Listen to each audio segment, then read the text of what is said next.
It was a great weekend in Chapel Hill, and we're here to talk all about it on the latest episode of the Talkin Heels podcast. I'm Nick Delahanty. The guy to my right is Jordan Falls. Before we get into all the stuff we're going to talk about today, make sure you check out our special episode recapping the UNC football program's victory over rival Duke this past weekend. This show is all about the basketball. Men's basketball takes care of Lehigh.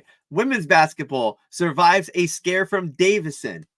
There's a lot to digest from both games, and we're going to do so. Jordan, how's it going, man? Good, man. It's a great day to be a Tar Heel.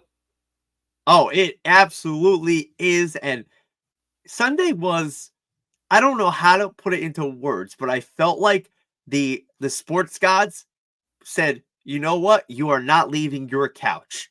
Like, I just felt like it was one of those days from field hockey early in the day. They're going to the Final Four. Shout out Aaron Matson. Then the ACC title game for soccer.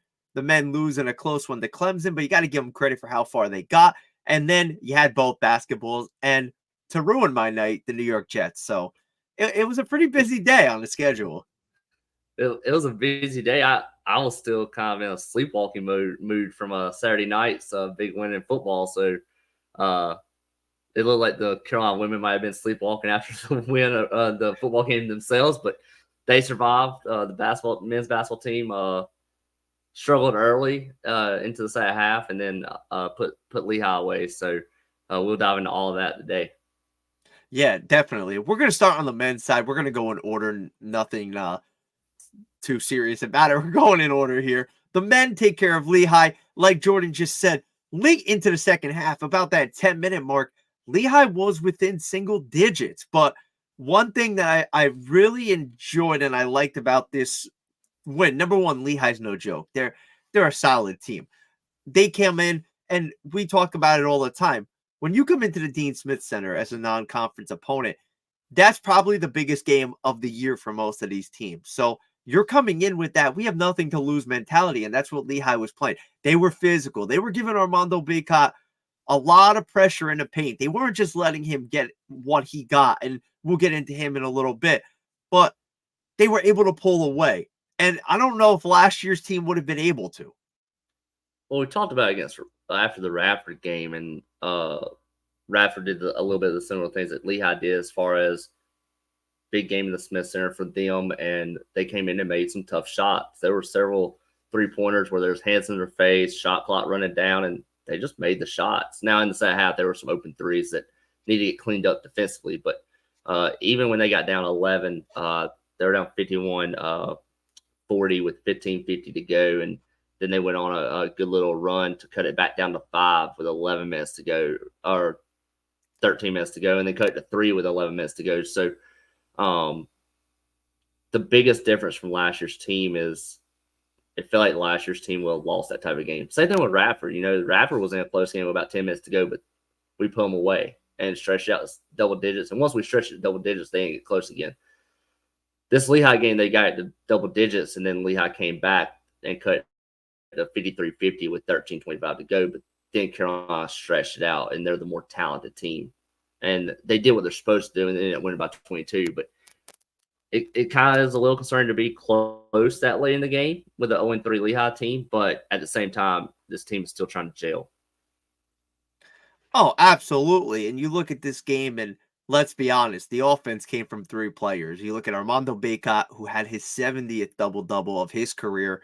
It just keeps adding to the legacy he's building in Chapel Hill. He goes for 22 and 20.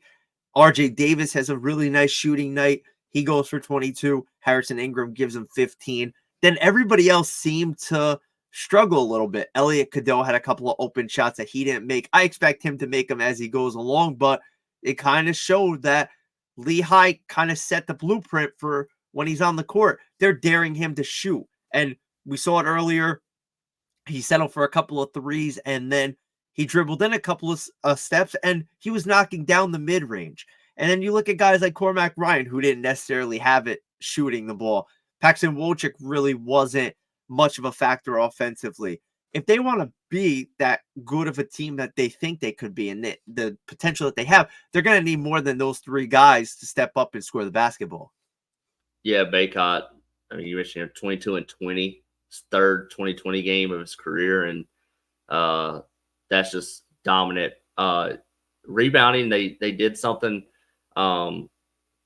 against Lehigh. They did not do well against Radford, which was rebounding. A large majority of that came from Baycott, but it's a lot better to win the rebounding battle 52-31 than it is to win it 37-34.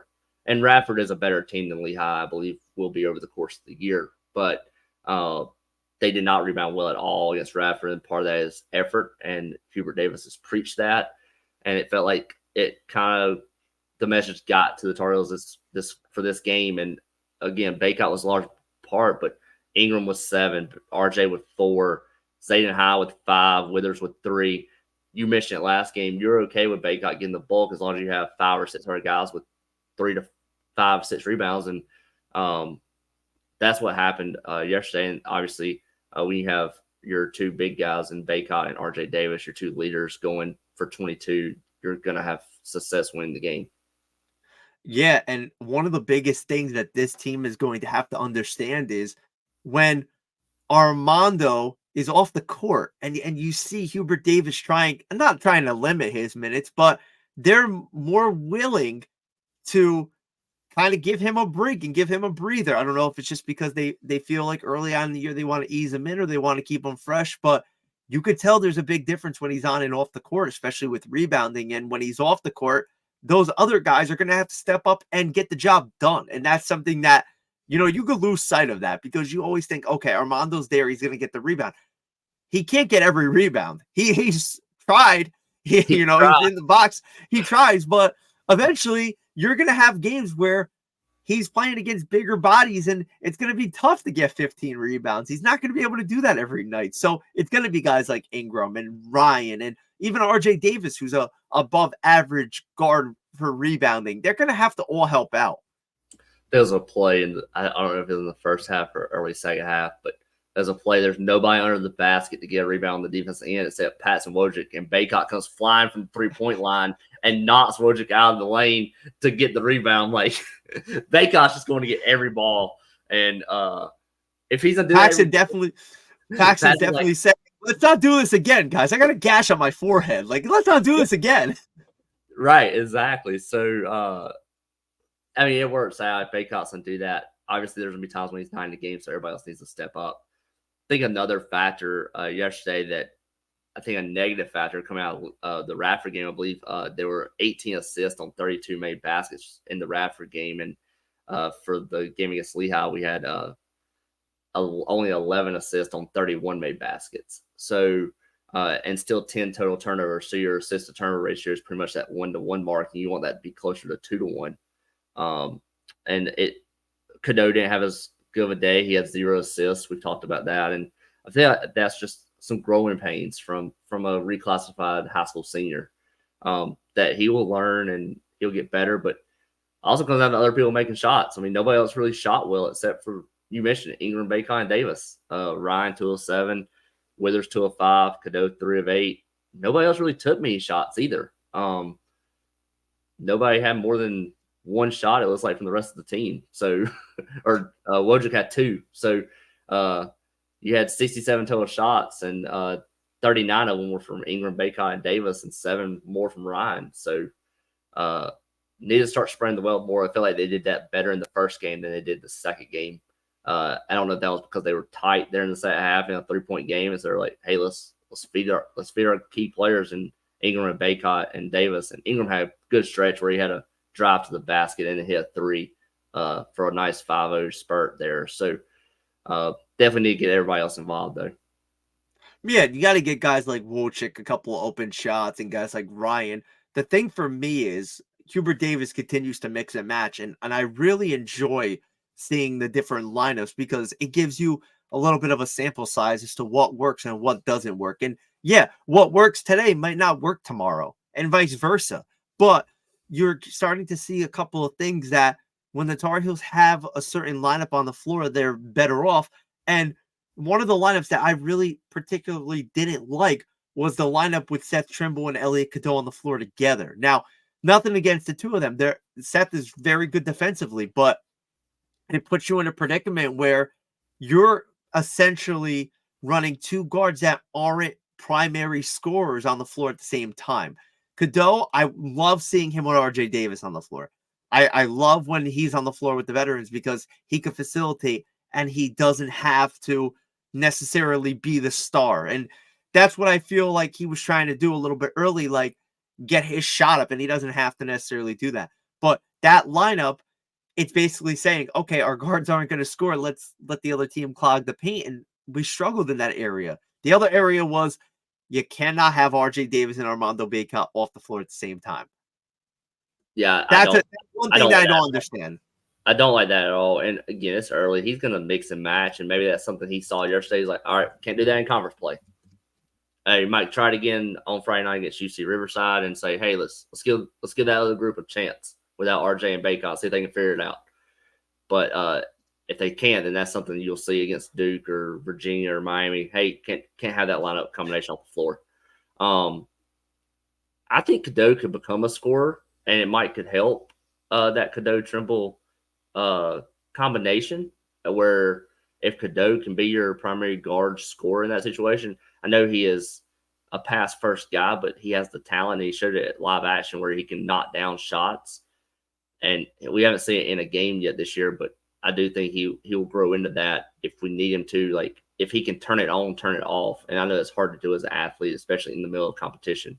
But if he can, hey, when RJ's on the floor, you're a passer. When RJ's not on the floor, you're a scorer. If you can condition him to do that, then maybe. But yeah, a lot of mix and match and lineups. 4 guys with 12 or more minutes, and then a 5th guy, Jalen Washington, with 9 minutes. So off the bench. So 9 total players with more than 10 minutes played, and then a 10th one with 9. I like to see more minutes for Jalen Washington. 9 is a little low. Zayden High got more minutes than Jalen, which High has been good, but I like to see Jalen Washington's numbers closer to that 12 to 15 minute per game range and get Bacot back down. Bacot only had 26. I like that. If he can stay around 25, 26. So this will be a lot of mix and matching. We got one more game before we get into Thanksgiving. So yeah, you can mix and match. And with Cadeau, I don't even want him to turn on a switch like, okay, when RG's on the floor, you're a passer. When he's off the floor, you're a scorer. I just want him to play. And one of the things that everybody has to remember, and I saw it on X and I kind of just ignored it because it's the second game of the season. People are already complaining, oh, he's not making shots, not making shots. Do you not understand that Cadeau probably hasn't come off the bench in his entire life?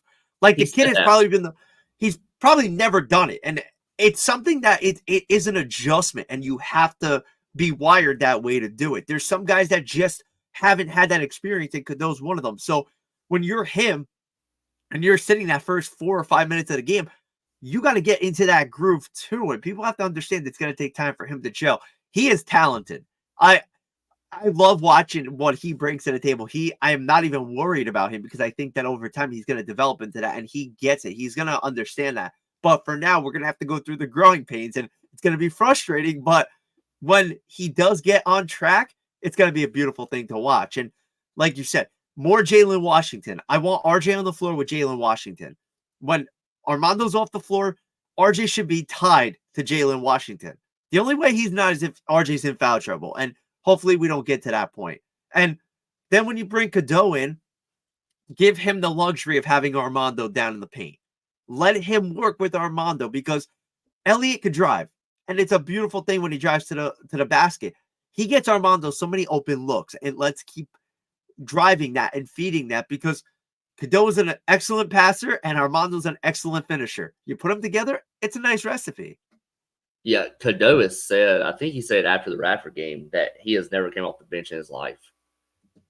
He started every game. So it is an adjustment. And I've, in the past, I'd be one of those that sit on Twitter. You're calling it X. I'm going to still call it Twitter. I just didn't want to insult the people who call it X. Huh? Well, we'll split it then. You got X, I got Twitter. But I did for the first game against Radford. I did against Lehigh. I'll probably do it UC Riverside. I'm not going to sit there and see what our fans are going to say because there's always overreactions. We do it every year. We go through the same cycle every year. Even the 2017 National Championship team, in November, there were people complaining about lineups and production in the second non-conference game of the year.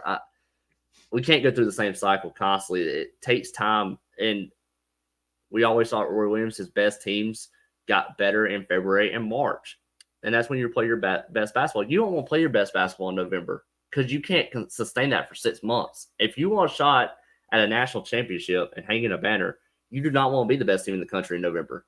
You want to be the best team in the country in March, and to get there, you have to go through some growing pains and some development. And this team is still really new. There's 7, 9 newcomers. Like, you have to be patient with these guys. And Cadeau he's supposed to be a high school senior right now. So let him adjust, be patient with these guys. If we get through the first weekend of January and we're saying 0-3 in the conference, okay, we might hit the panic button, but I don't think we're there yet.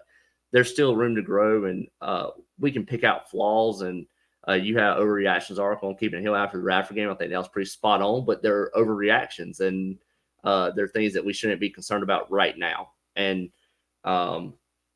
we don't know that this is a starting 5 either. Wojcik, he saw his numbers, his minutes per game go down significantly from the Radford game. He only had 12 minutes a game, or 12 minutes against Lehigh. So Cadeau had 21. I think we're in an okay place. Free throws are fine. We shot 28 free throws, 82% from the line. I can live with that all day. Oh, absolutely. And yeah, I like to look at the lineups because I'm thinking later on in the year what could work, what can't work. And that's Absolutely. just the site expert in me That's the thinking point like, of it.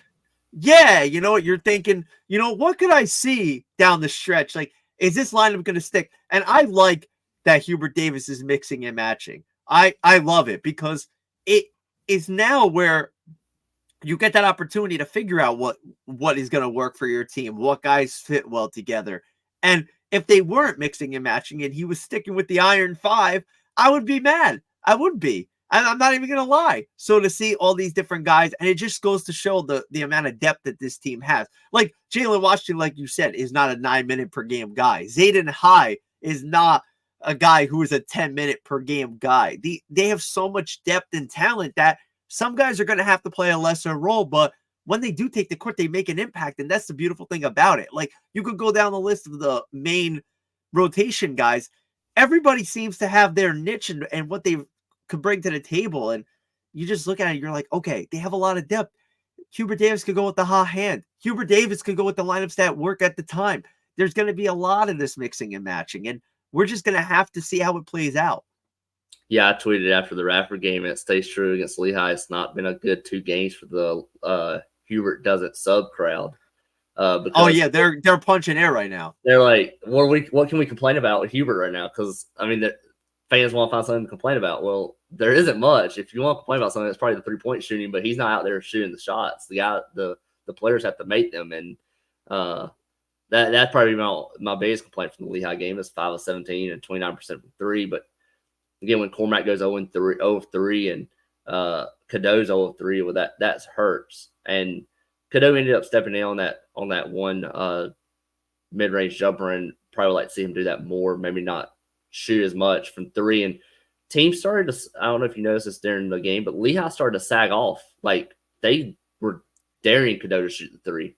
So I don't know if he hit the 2 against in the live action matchup, but we haven't seen him shoot enough from 3. Our team's starting to suspect he's not a efficient 3-point shooter and daring him to shoot. And if that's the case, then he needs to start stepping in and not shooting it. I'm not seeing him in practice, so I don't know how good he is from 3. But if he isn't an efficient 3-point shooter, then maybe that's why teams are going to start sagging off. One of the things that I loved, and it's a testament to how RJ Davis has grown as a leader on this team. When Cadeau was struggling from deep, I don't recall the time. It was right before he made the jumper when he pulled up from about the free throw line. RJ pulled him aside, and you could see RJ was giving him wisdom because RJ's been in that spot. He is the perfect guy to, lead a player like Cadeau. And I don't know what he said. It was probably something encouraging, like, don't give up on your shot and, be confident in yourself. And Cadeau didn't lose that confidence. It was kind of like a big brother type of moment. He's going to go through growing pains. He is. If you thought he was going to come in and average 25 a night, you're mistaken. He's not that kind of player, nor do the Tar Heels need him to be that type of player.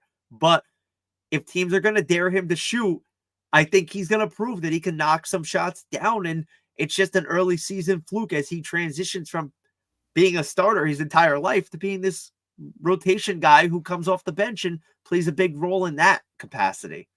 Yeah, well, with Cadeau, you mentioned you wanted him paired with Baycott.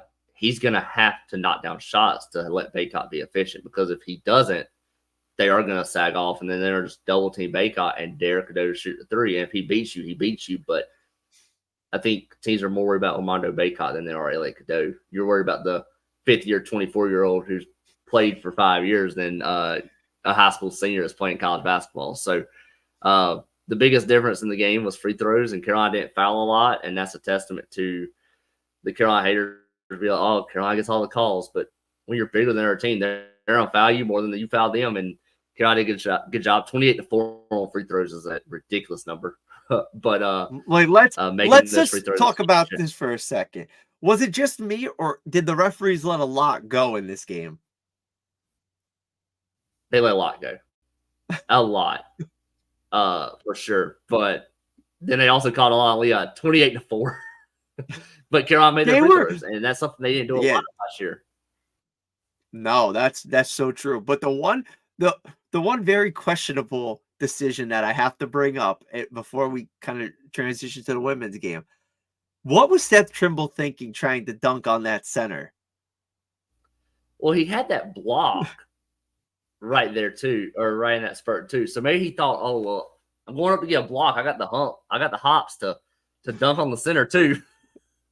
I love Seth. It's all out of love by saying it, but when he came down, I was like, what is he doing? Number one, I thought he was going to get hurt because the way that played out, I'm like, oh boy, here we go. And he was banged up during the preseason too. And then I'm like, did he just try to catch a body there and just miss on the body? Like that was just, I just didn't know what to expect. I'm like, thank goodness that happened in front of the home crowd and not at like Duke, because imagine the crowd if he would have did that at Duke. Oh yeah, no kidding. That's crazy. Overall solid performance. You win comfortably by 22.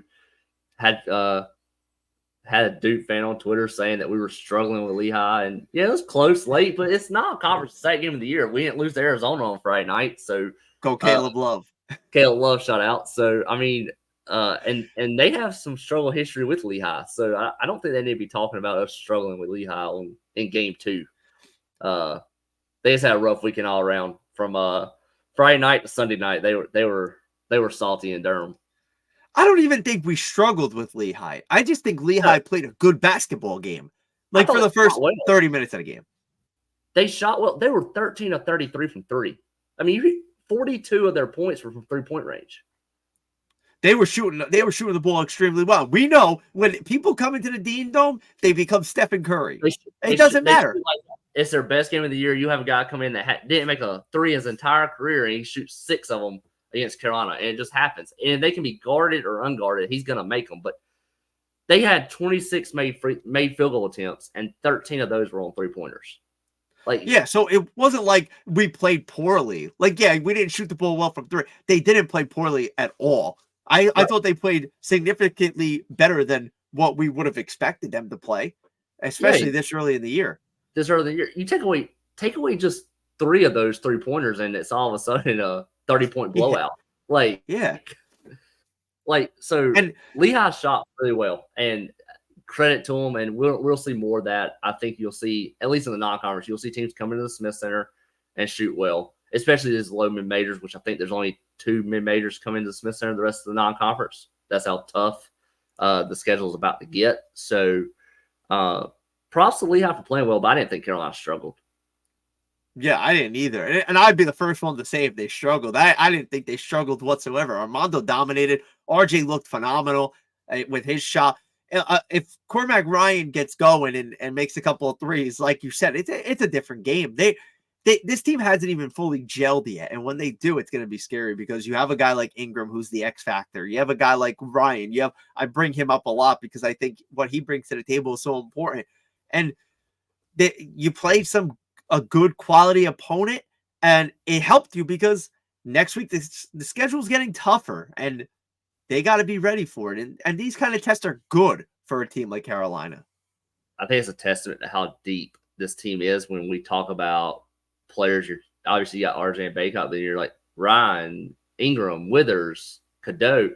I don't think you can pinpoint one guy that is the best player on the team. I think they're all really, really good, and they're so deep. When you look at last year and everybody's complaining that Hubert's not playing the bench, look how deep this team is compared to last year, and look where those guys that left are. No knock on them, but look how those guys are playing. I had an article on Keeping It Hill a few days ago with a recap of how those guys are doing their first few games, and outside of Dontrez Styles, there aren't many like oh my god performances, and Styles with a Georgetown team that lost to Holy Cross last night. So,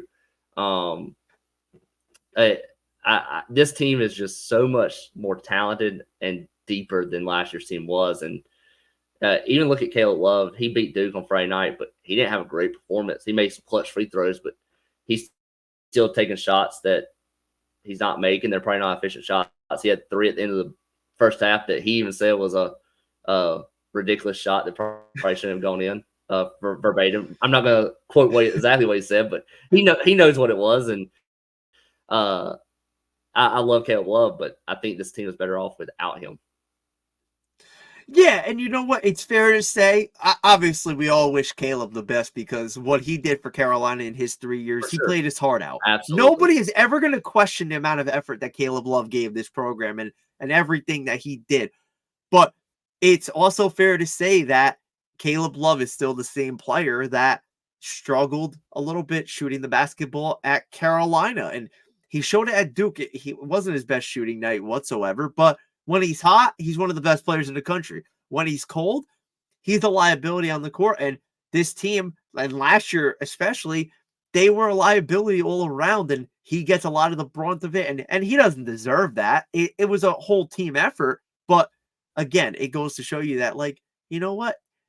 Maybe it was time for a change. And of course, we all wanted to see Caleb finish his career in Chapel Hill. But you know what? Hopefully he does well in Arizona, and he kind of figures out these woes that he had as a Tar Heel, like really good shooting or really bad shooting. There was never a real medium. I feel like Caleb Love can be compared to Cole Anthony in a lot of ways, where he was probably the best player on the team and just did not have a good team around him and a good set of guys that he fit in that role. Like, I feel like Cole Anthony got a lot of the blame for that team. And in the moment, it probably looked like Cole was the problem, but then you look back and just that team just wasn't good. And I feel like last year is a similar situation with Caleb where, and we've talked about it, where Caleb got in a lot of situations where he was being shoveled the basketball with 5 seconds left, 30 feet from the basket, and just having to chunk it up. And yeah, that's not on Caleb. And it's just how the team was, but the team just wasn't very good as a whole. And so everybody points to Caleb as the problem, and he wasn't. He was part of the problem. He wasn't the problem. And now he's in Arizona with a very talented team that has pieces around him that can help. And but he's still, when he's off, he's off, and when he's on, he's on. And lately he's been off a lot more than he's been on. But he still hit one of the biggest shots in Carolina basketball history, and Carolina fans should appreciate that. And I have no hard feelings for Caleb. Love Caleb, wish him the best, and glad he beat Duke on Friday night. But I feel like this team is better off without him this year. And it's fair to say it's not a knock to Caleb Love. It's not at all. But I gotta ask, if you put last year's team in a game against Cole Anthony's year, who wins that game? I think last year's team was more talented than Cole Anthony's year. I agree. I was gonna say, I'm like, if you say Cole Anthony's team, like even if you had a healthy Cole Anthony, like that team was not very good. No, that team was not very good at all. I think this team, last year's team was much better than that team. And last year, we talked about it, is last year's team was, they had what, 5 or 6 close losses within 5 points. That can change the dynamic of the season. They could have went from out of the tournament to a 5 seed if they win those close games. They just couldn't finish down the stretch of close games. And so I think it was just a team issue as a whole, and not having the depth hurts. When Baycott is playing 35 minutes a night and RJ's playing 35 minutes a night, you're in a tough spot. Baycott can play 26 a night like he's doing so far through 2 games this year. This team can go a long way because he can stay healthy. He keeps his knees fresh. he's been doing this for 5 years, so he knows how to take care of his body. But it's gonna be a lot harder to do that playing 35 instead of 26. Absolutely. Now, the men win. We get a little break in between the action, and then we go to Carmichael Arena. The women, listen, they played Davidson yesterday, and Stephen Curry is an alum of the school, obviously. It felt like he was on the court. I knew that's where you was going with that. It felt like he was on the court. Davidson, listen, no disrespect to Gardner Webb, but Davidson, we knew was going to be a tougher opponent for the Lady Heels. It was like a 3-point shootout in the second half. They were, first of all, they were wide open. Courtney Banghart today is definitely on the drawing board saying, you know what, ladies, we gotta close out. Like, we gotta be better on that end. But the way that game played out, Carolina was up by 13. They lost the lead. Were able to gain it back. And then I called for it on social media. I was like, can somebody check the rim? Because we're missing free throws that we don't necessarily miss. Deja Kelly, almost automatic from the free throw line. She misses 2 in a row.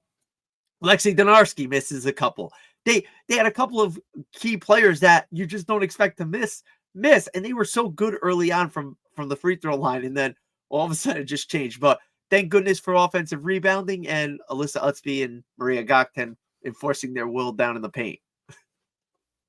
I did not expect this game to be close. I knew Davidson was going to be better than Gardner Webb, but Davidson also played the day before on Saturday at Wake Forest.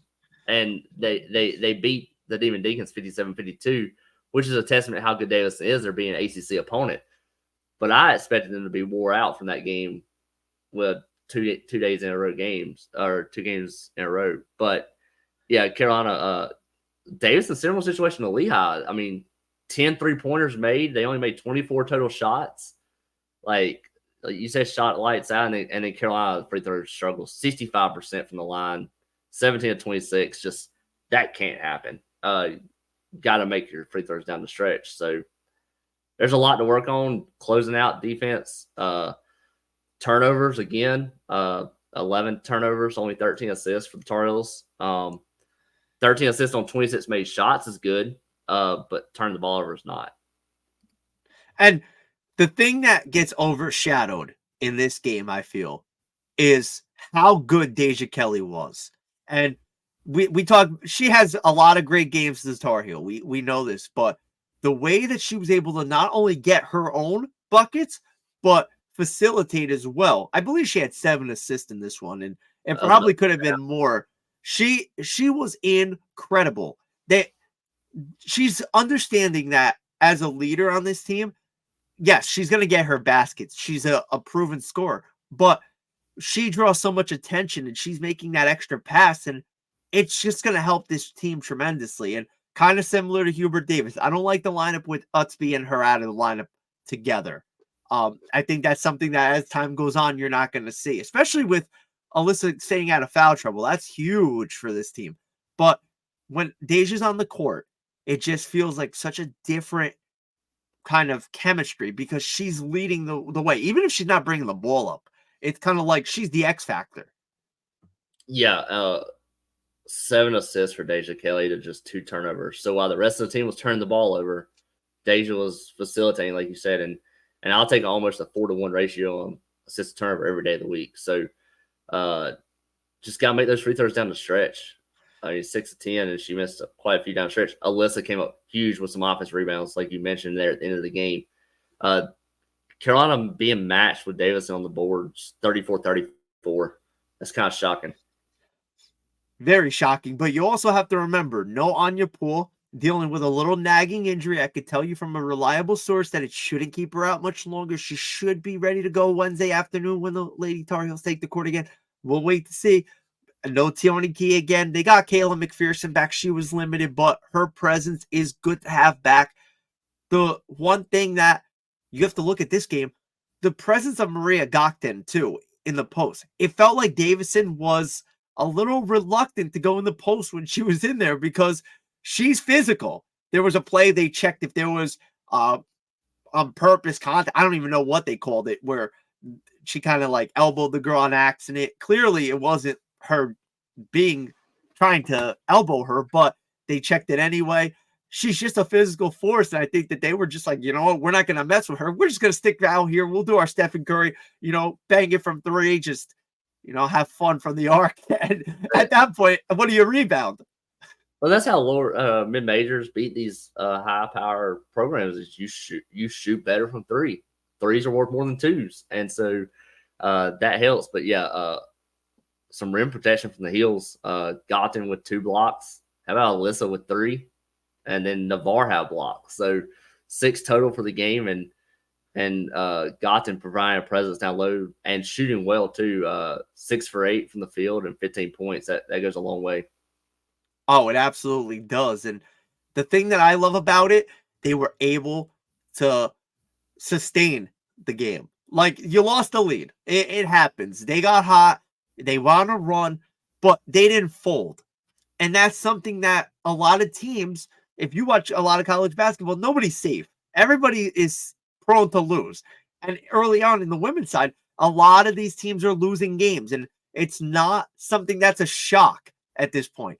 But for Carolina, they could have easily put their head down and been like, you know what, we're going to lose this game. They didn't. They played harder. And that's something that, as a fan, you got to really appreciate. Yeah, that's something that you said nobody's safe. That's something that on the women's side, a lot of people have not the sport for, especially in college basketball, is that, you just have dominant forces across the country, that you have your like 3 to 4 power programs, South Carolina, UConn, Stanford. Like, it's the same 4 teams every year in the Final Four, and nobody can beat them. Well, that's changing in the sport. I think the transfer portal is helping that. The sport is growing.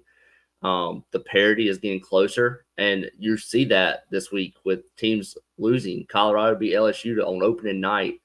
UConn lost to NC State yesterday. South Carolina beat Notre Dame. I think 4 top 10 programs lost in the first week of the season. Like, that's something you've not seen in the past, and I think that's something that's good for the game. But it's also something that the Tar Heels want to be one of those elite programs.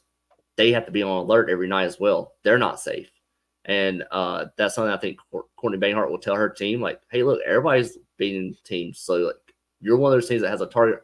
They're not the hunters anymore. They're the hunted at this point. And to be elite, you want to be the hunted. But you also have to be on alert. And you can't be getting out-rebounded by Davidson. And you can't, or even being tied with Davidson, only one player with more than 5 rebounds, and it was Utsby. I feel like Gotten needs to be more of that presence down low on the defensive side and get those boards. And obviously, when Davidson is shooting well from 3, they're probably not missing as much, and they're leaning. And when they are, they're leaning to longer rebounds. But then the guards have to be alert and box out, get a body on a body, and things like that. But that's something that can be developed. It's a lot easier to pick apart wins and learn from them, and makes you feel better than if you lost the game and then you're picking it apart either. Because this is a loss that would hurt you come tournament time, and Charles are a team that want to host and Carmichael, so you don't need no bad losses.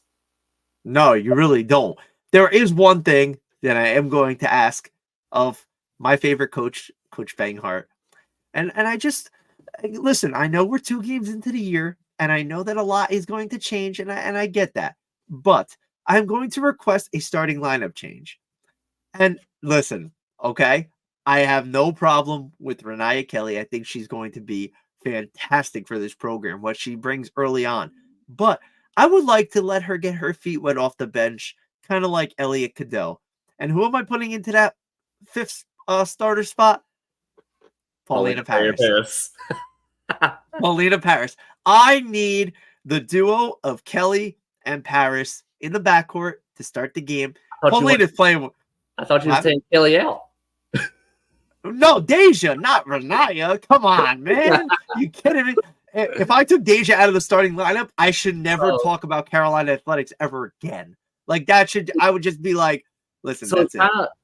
Is Paris more comfortable coming off the bench? Because, I mean, she did play 28 minutes and Renaya only had 12. So is that something that Paris might be more comfortable coming off the bench there early and then playing as a starter once the game is underway? Yeah, it could be, but I want Paulina starting the game. First of all, she's playing with a ton of confidence. You could see the jump from freshman to sophomore year. And let me tell you, I saw her play at Saddle River Day when she was in high school. She's a flat-out baller. Like, this girl could play basketball. I know that she can handle starting at this big-time program. Now, Does it make sense to keep it the same and keep Paulina where she is? If she's comfortable, yeah, sure. But I do think that the way she's playing, her starting the game could give you such an energy boost that they need. And you Sure. know what? I think she's going to be a big role whichever way. But with McPherson back and Navarre getting some reps, I could see her starting. Or the same people that are complaining about Hubert not subbing, complain about Courtney Banghart playing three players over 35 minutes. Probably, Listen, I won't complain about Courtney Banghart. That's like uncharted territory for me. I would run through a wall for that woman. Like, I if think she we told all me, would. I just can't help it. I'd be like, listen, you want me to run through a wall for you? I will run through that brick wall. I know she's told me that I don't have to run through a wall for her. Just be there and support them. I get that, but I still would run through a wall for her. I agree with you on the Kelly Parrish switch. I would like to see that switch as well. It gives you Kelly's a freshman, it gives you more of a true ball handler. I feel like Paris has got better with the ball, and then it would allow Deja to play off the ball. You still get you a big body in there at the guard position. Paris isn't small and whatnot, so I would be okay with that switch 100%. Yeah, I think eventually Paulina Paris is going to be a starter on this team, whether it's this year or next year. But she is just really growing into her own, and I feel like having her come off the bench, yeah, it's a really nice veteran presence to have. And I get that. And I like that angle of it. But I just think that with the starting unit, she could be so lethal, especially getting open shots. Like, she's been knocking down her threes. She banked the one yesterday in the win. Like, she's really stepped up her game. And I think that she really went to the drawing board after last year and said, you know what, I played last year, but I want to be a big part of this year's team. And you got to give her credit for really stepping up and getting the job done. Yeah, she was 2 of 3 yesterday from 3, so that's a plus, and averaging 11.5 points a game so far, 2 games in the year. So huge plus for sure. The schedule does not get easy after this weekend. So kind of like with Hubert Davis and the men, they don't have long to figure out the lineup rotation if they want to do anything with it. Got a game against Hampton and Elon this week, and then head to Florida for the Gulf Coast Showcase where they could see maybe Caitlin Clark. Listen, I just need this team to be healthy. We have been robbed of seeing this group healthy for quite some time. It seems like every year they have an injury or two that it's mind-boggling. Put them in a bubble. Put them in a bubble, please. Bubble wrap them, please, because I love the makeup of this team. I need this whole entire team healthy. I need Kayla McPherson healthy. I need Tioni Key healthy. I need Anya Poole healthy. We need to keep Alyssa Usby healthy. These are all players that have to stay on the court, because when this team is together and they're fully active, they're going to be lethal. And this is without Sierra Toomey and Layla Hall. The depth on this team is deep. We just need them to be healthy. And please, just put them in bubble wrap. Yeah, we've talked about how deep and talented this team is. It's probably it is Courtney Baynard's deepest team and most talented team since she returned or since she came to Chapel Hill. And you just want to see them like have a chance to do something special. And I think they can get there. The 8 that played yesterday are more than capable, but you always want to have people behind them in case of foul trouble or, God forbid, another injury. And so you would like everybody healthy. So we know Tiana Key's out for a few weeks or whatnot with a stress fracture. She was in a walking boot yesterday. So hopefully everybody else came back. McPherson, limited minutes yesterday. You probably see her limited this week, I would imagine. And then going to Florida, you probably get her back to that normal minutes, that 15-minute range and whatnot. So they got a lot to work on. I think they learned that against Davidson. Rebounding, closing out on the 3 points. That's the 2 biggest things we touched on. And taking care of the basketball. Don't need 10 turnovers to 11 assists or 13 assists. So a lot to work on, but you'd rather be working on it after a win than after a loss. Oh, absolutely. And if you're the men and the women's team, you got to be happy where you are. You're 2-0 heading into the new week of action. And you know what? Before the schedule gets tough, it's good to have these big tests and, really see where you are at this point of the year. It's hard to gauge until you get into the court against somebody else. And we're seeing it with this unit. So I think it's all positive signs here in Chapel Hill right now. Yeah. 2 weeks from Thursday, South Carolina comes to Chapel Hill, Oh yeah. and they are looking better than they were last year. And that's scary to think. Like they I just think a keep lot of reloading. people. I think a lot of people were sleeping on the Gamecocks and like, oh, Leah Boston's gone and whatnot. They might have a better team than they had last year, but that'll be a fun game in Carmichael. That'll be a packed environment. Might see Iowa before then, so uh, it gets tough fast. But but this is the fun part of the year where the ultimate goal for the Courtney Baynard squad is to win the ACC and win the ACC tournament. And so the non-conference portion is just a stepping stone to progress and develop and get better to get to that point. And you're challenging yourself by doing so. Obviously, you want to host an NCAA tournament game, and that can help you get there. But if you win the ACC, you'll host anyway. So just how good the conference is. So a lot of fun games coming up, and hopefully everybody can get healthy. Absolutely. And we'll be here to talk all about it and more on the Talkin' Heels podcast. You got 2 episodes this week from us, and that's pretty good. Yeah. Football recap yesterday and basketball today. I said it yesterday on football. It's my favorite time of the year. I love this. It's great. It is the best time of the year. And of course, as more Tar Heel news and notes come along, we will be here to talk about it. For the guy to my right, Jordan Falls, I'm Nick Delahanty. This has been another episode of the Talkin' Heels podcast. Make sure you subscribe on YouTube for all the latest news and info on our show. If you like audio podcasts, go on Spotify or Apple Podcasts. Check us out on there as well. Until next time, as always, go Heels. Hopefully we have a lot more positive things to talk about as the month of November keeps moving along and the non-conference schedule gets much tougher. Yeah, exactly. Shout out to field hockey. Good luck Friday against Virginia in the Final Four. Aaron Matson's first year. Go Heels. And of course, as you all know, Aaron Matson is the GOAT. So again, we'll leave it at that. She is. Go Heels.